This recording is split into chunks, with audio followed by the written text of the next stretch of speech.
wabarakatuh. Alhamdulillahirabbil alamin.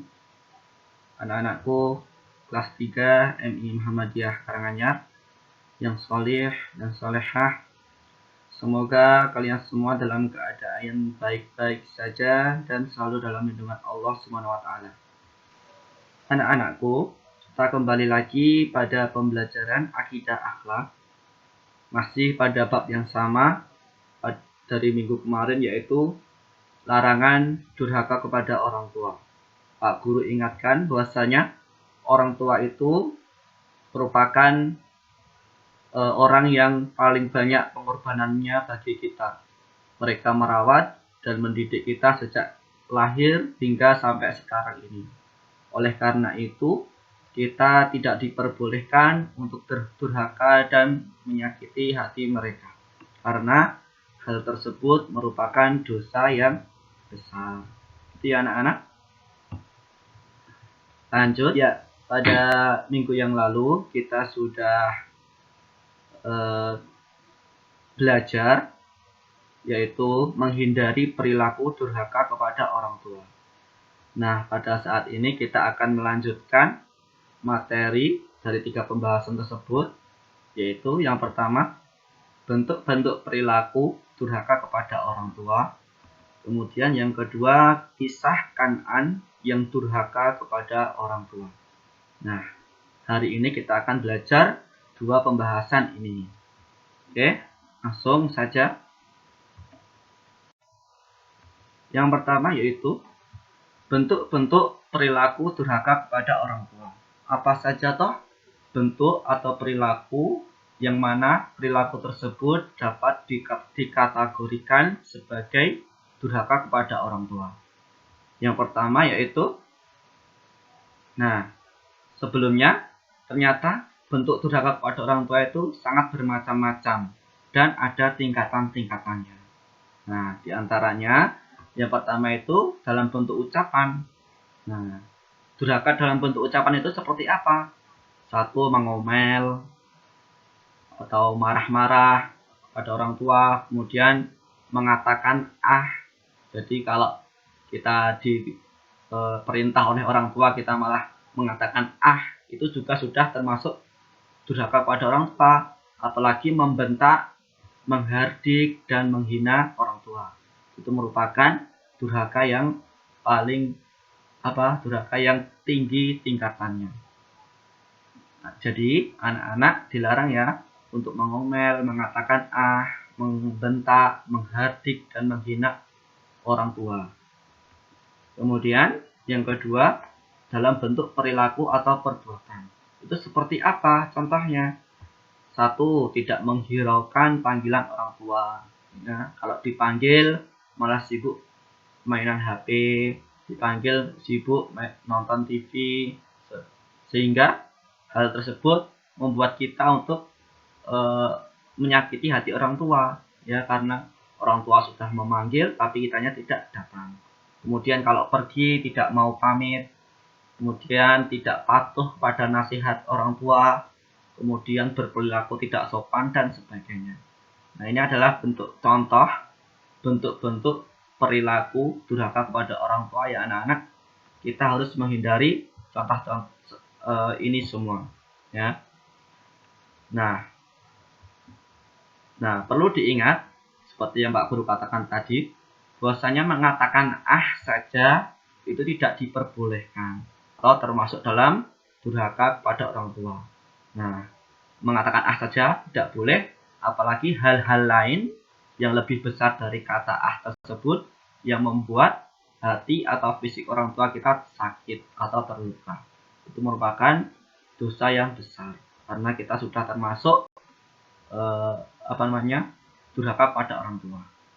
Na'udzubillahi min dzalik. Semoga kita bisa menghindari perilaku-perilaku dan ucapan yang dapat durhaka kepada orang tua atau dapat menyakiti hati orang tua kita. Amin. Selanjutnya, dalil larangan mengatakan Nah, ternyata mengatakan itu sudah ada dalilnya atau Al-Quran sudah melarangnya. Allah melarangnya lewat Al-Quran, yang mana Hal tersebut terdapat dalam Quran surat Al-Isra ayat 23. Ya, potongan surat ya maksudnya. Nah, ini Pak Guru potongkan Al-Isra ayat 23. Pada intinya saja Pak Guru bacakan. A'udzubillahi minasyaitonir rajim. Fala taqul lahuma uffin wala tanharhuma wa qul lahuma qaulan karima. Nah, yang mana artinya janganlah engkau mengatakan kepada keduanya, ini maksudnya adalah orang tua, perkataan ah. Uffin ini artinya ah, ya. Uffin artinya ah. Kemudian lanjutnya, dan janganlah engkau membentak keduanya dan ucapkanlah kepada keduanya perkataan yang baik. Nah, ini anak-anak, ini adalah dalil larangan mengatakan ah dan sebagainya. Bisa ah, bisa halah dan lain sebagainya. Ada banyak bentuknya. Ya. Kemudian selanjutnya ya, kita belajar dari kisah Kan'an, yang mana Kan'an itu adalah salah satu contoh anak yang durhaka kepada orang tuanya, yaitu Nabi Nuh alaihissalam. Gimana ceritanya? Nah, sebelumnya perlu anak-anak ketahui bahwasanya Nabi Nuh alaihissalam itu tidak hanya cuma punya satu anak saja, tapi Nabi Nuh juga mempunyai 4 orang anak, yang mana namanya yaitu 1 Sam, 2 Ham, yang ketiga Yafid, dan yang terakhir adalah Kan'an. Nah, dari keempat putra ini yang durhaka kepada orang tua adalah Kan'an ini. Nah, Pak Guru tidak akan bercerita bercerita secara utuh. Pak Guru hanya mengambil intinya saja, yang mana intinya ini menggambarkan bahwasanya Kan'an itu termasuk ke dalam golongan yang durhaka pada orang tua. Nah, pada saat itu ya, ketika pada umatnya Nabi Nuh, karena umatnya Nabi Nuh itu banyak yang mengkufur atau tidak percaya pada Nabi Nuh ya, dan bahkan menghina Nabi Nuh, maka Allah itu mengirimkan banjir yang besar. Nah, pada saat banjir itu, Kan'an itu termasuk orang yang mati atau tewas bersama orang-orang kafir. Nah, penyebabnya ya tadi, Kan'an itu karena termasuk orang yang tidak percaya Nabi Nuh dan juga durhaka kepada Nabi Nuh. Nah, bagaimana ceritanya ya? Kan'an itu dengan angkuhnya menolak naik ke kapal yang dibuat Nabi Nuh ya. Jadi pada saat banjir itu Kan'an diceritakan pada paragraf selanjutnya, Nabi Nuh itu sudah berusaha mengajak Kan'an untuk ikut naik ke kapalnya Nabi Nuh, yang mana pada saat itu banjir sudah mulai tinggi. Akan tetapi Kan'an dengan angkuhnya menolak ajakan ayahnya tersebut, yaitu Nabi Nuh. Kan'an berkata, "Aku akan mencari perlindungan ke gunung yang dapat menyelamatkanku dari banjir ini."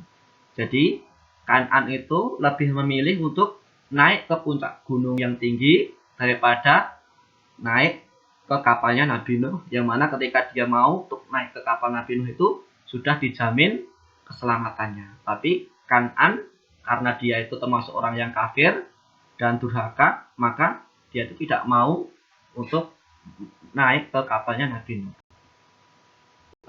Selanjutnya. Karena Nabi Nuh itu sebagai seorang ayah, dia itu masih mempunyai rasa sayang kepada anaknya, walaupun anaknya itu durhaka kepadanya dan tidak mau beriman kepada Allah. Nabi Nuh berdoa kepada Allah, yang mana doa ini diabadikan Allah dalam surat Hud ayat 45, yang mana artinya, "Ya Allah, sesungguhnya anakku itu termasuk keluargaku, dan sesungguhnya janji Engkau itulah yang benar. Engkau adalah hakim seadil-adilnya." Nah, Ini adalah doa Nabi Nuh agar Allah itu menyelamatkan anaknya tadi, Kan'an tadi. Namun, Allah itu menjawab permintaan Nabi Nuh itu dengan teguran yang tercantum dalam Quran surat Hud juga ayat 46 atau ayat selanjutnya. Jadi Allah itu menjawab doa Nabi Nuh dengan teguran. Allah menegur Nabi Nuh. Yang mana artinya, dia Allah berfirman, "Wahai Nuh, sesungguhnya dia bukanlah termasuk keluargamu, karena perbuatannya sungguh tidak baik. Sebab itu, jangan engkau memohon kepadaku sesuatu yang tidak engkau ketahui. Aku menasihatimu agar engkau tidak termasuk orang yang bodoh." Nah, di sini Allah itu melarang Nabi Nuh untuk berdoa agar Allah itu menyelamatkan Kan'an tadi. Karena Kan'an itu, sebagaimana Allah katakan, bukan lagi termasuk keluarganya Nabi Nuh. Karena apa? Karena Kan'an itu termasuk orang-orang yang kafir dan menyelisihi Nabi Nuh. Makanya Allah mengatakan Kan'an itu bukan lagi keluarganya Nabi Nuh. Nah, selanjutnya. Nah, oleh karena itu, karena Nabi Nuh itu mempunyai 4 putra, kemudian Kan'an itu sudah tewas terkena banjir, maka tinggal 3 putra Nabi Nuh yang selamat, yaitu Sam, Ham, dan Yafid. Nah, dari ketiga anak Nabi Nuh ini, maka orang-orang di seluruh bumi ini adalah merupakan keturunan ini, anak-anak Nabi Nuh yang ketiga ini. Jadi anak-anak, itu cerita singkat bagaimana kedurhakaan Kan'an pada ayahnya, yaitu Nabi Nuh. Semoga kita semua dapat menghindari sifat durhaka kepada orang tua ini dan senantiasa dapat membahagiakan keduanya. Amin. Amin ya rabbal alamin. Pak Guru akhiri, semoga ini bermanfaat. Terima kasih. Wassalamualaikum warahmatullahi wabarakatuh.